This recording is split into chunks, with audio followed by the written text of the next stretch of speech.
Oke guys, selamat pagi. Inilah suasana kampung sempena Hari Gawai 1 bulan 6 2026 guys.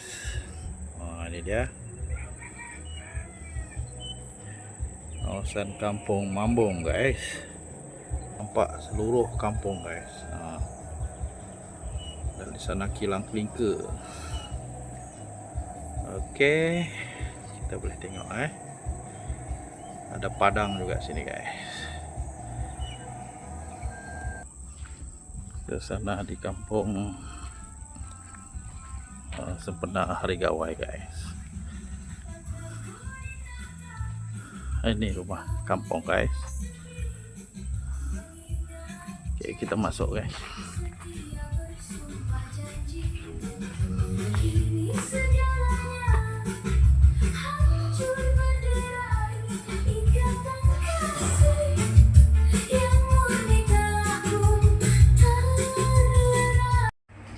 Ini dia, kita ada Highland Queen guys. Macam-macam jenis ada. Arak Highland Queens. Makanan masak sendiri, bukan catering, sendiri masak guys. Ada panso original masak dalam bulo guys. Itik masak hitam. Kari ayam guys. Sayur campur guys. Itu dia guys.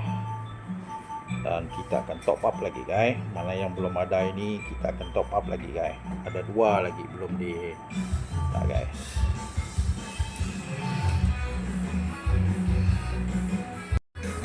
Kita ada kuih jala, peyek, biskut berbagai jenis guys. Ini minuman yang telah disediakan guys.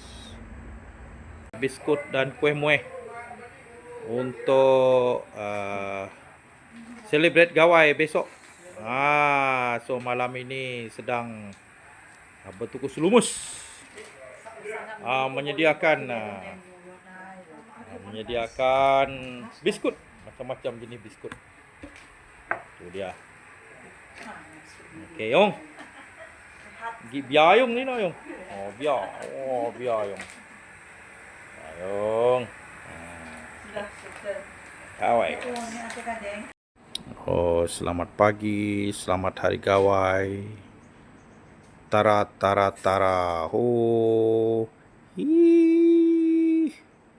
Gawai 2026.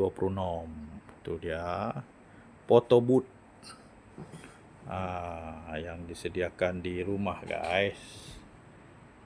Bila ada datang boleh bergambar di photo booth ini guys. Oke guys. Terima kasih. Suasana main bercun guys. Itu dia.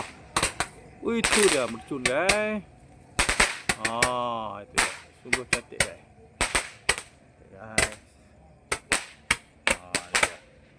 Ini pemain bercun kita. Pemain bercun kita. Mr. Kulain, Mr. Kudu.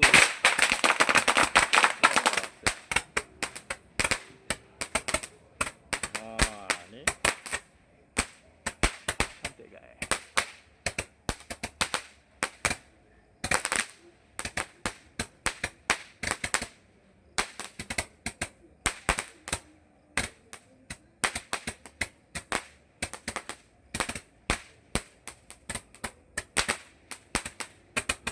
Ini dia 100 das tembakan bunga api.